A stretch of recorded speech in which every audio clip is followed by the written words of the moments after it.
All right, let's dive right into this explainer and unpack the incredibly complex geopolitical maneuvering that actually ignited the Korean War. We constantly hear about the major battles, the demilitarized zone, and the ongoing tensions today, but the story of exactly how and why this conflict began is this wild web of Cold War strategies, rapid-fire decisions, and really deep internal divisions. So today we're going to break all of that down and show you exactly how the fuse was lit.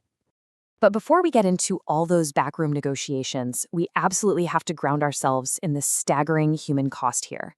Between 1.5 and 3 million. That's the estimated number of civilians who lost their lives in this devastating conflict. It is a sobering statistic, and it makes it totally vital to understand why this matters. We're going to be analyzing political lines on maps and strategic bets, but the ultimate result of those actions was an immense, literal tragedy for the people of the Korean Peninsula. To really make sense of this geopolitical powder keg, we're going to break the history into 5 quick chapters: the Forgotten War, dividing the peninsula, 2 Koreas emerge, the internal conflict, and finally, preparing for invasion. Let's start with Chapter 1, the Forgotten War. Different names, same tragedy. It's genuinely fascinating how this single, devastating war is remembered completely differently depending on where you're standing. Take South Korea. It's widely known there as the 625 War, which just marks the exact date it began, June 25th. North Korea, on the other hand, calls it the Fatherland Liberation War. Then you have the United States, where President Truman initially downplayed it as a mere police action since there was no formal declaration of war. And today it's heavily remembered in the English-speaking world as the Forgotten War. And finally, over in China, the official name is the War to Resist America and Assist Korea. It's incredible how the exact same historical event gets memorialized with completely opposing ideological framing. Moving right along to Chapter 2, Dividing the Peninsula, a line on a map. Now, what is really wild about this timeline is the sheer speed of events in August 1945. Think about this. On August 8th, the Soviet Union declares war on Japan. By the 10th, Soviet forces are already entering northern Korea. Just one day later, the U.S. scrambles to draft a division line, and by August 15th, Japan officially surrenders. This rapid succession of military moves and sudden surrenders completely reshaped Korea's destiny in essentially 1 week. After 35 years of harsh colonial rule, the fate of the entire peninsula was decided in a matter of days.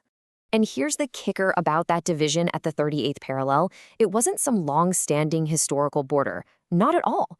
It was literally an invisible line chosen on the fly by 2 American colonels, Dean Rusk and Charles Bonesteel. They actually just looked at a National Geographic map and picked the 38th parallel for one specific reason: to keep the capital, Seoul, in the U.S. zone while they waited for the Soviets to agree. Stalin accepted the line, and Soviet troops actually halted their advance for 3 weeks, just waiting for American forces to show up and take over the southern zone. So, the initial plan to handle this divided peninsula was a 5-year trusteeship, which was going to be managed by a U.S.-Soviet Union joint commission to transition Korea to independence. But imagine telling a newly liberated people, hey, you just have to wait 5 more years. As you'd expect, it was deeply unpopular. It sparked massive riots and boycotts across the country. Both the U.S. and the Soviets found themselves facing heavy resistance. Ultimately, the whole commission failed completely, thanks to political deadlocks and sheer local opposition to foreign administration. Which brings us to Chapter 3. 2 Koreas emerge, dueling governments. By 1948, any attempts at a unified government had completely collapsed into a really stark ideological contrast. Down in the south, you have the Republic of Korea, established on August 15th. It's led by Syngman Rhee, heavily backed by the UN and the United States. Up in the north, the Democratic People's Republic of Korea is established right after, on September 9th, led by Kim Il-sung and backed by the Soviet Union. The absolutely critical takeaway here is that both Rhee and Kim claim sole legitimacy over the entire peninsula. Neither side viewed that 38th parallel as a permanent international border. Now, you really can't overlook how deeply intertwined this whole region was at the time. During the Chinese Civil War, North Korea heavily backed the Chinese communists. We're talking 2,000 railway cars of supplies and providing safe refuge. In return for that loyalty, between 50,000 and 70,000 battle-hardened Korean veterans who had fought in the Chinese military were sent back to North Korea. This gave the North a massive tactical edge and vastly bolstered their military strength. Let's look at Chapter 4, the internal conflict. The peninsula bleeds.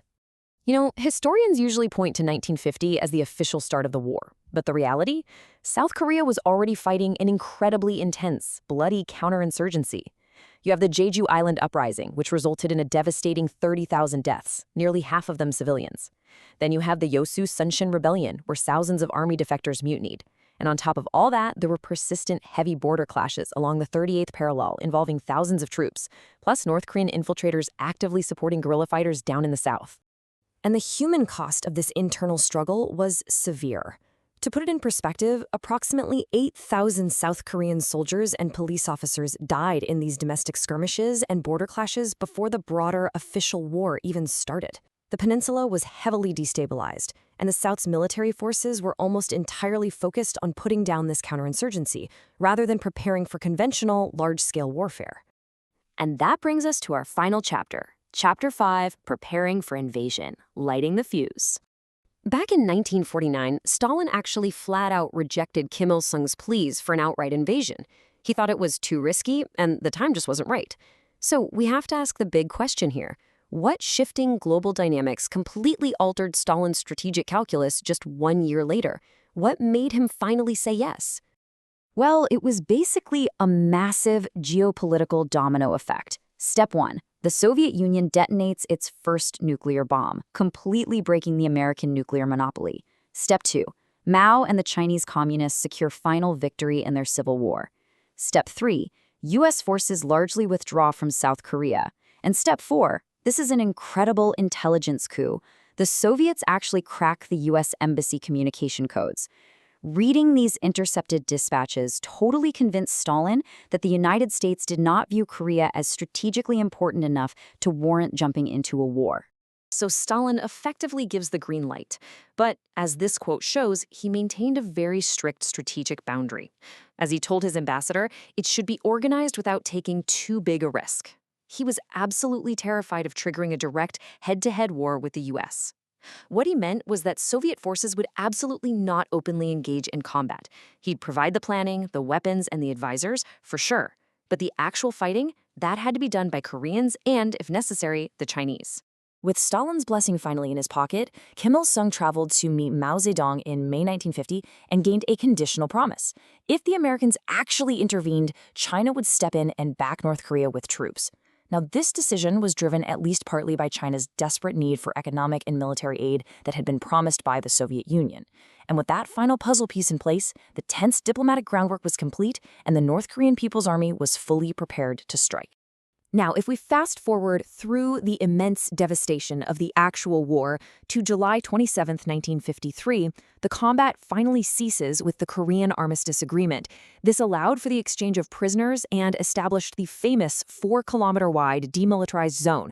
But critically, and this is key, no formal peace treaty was ever actually signed between the warring nations.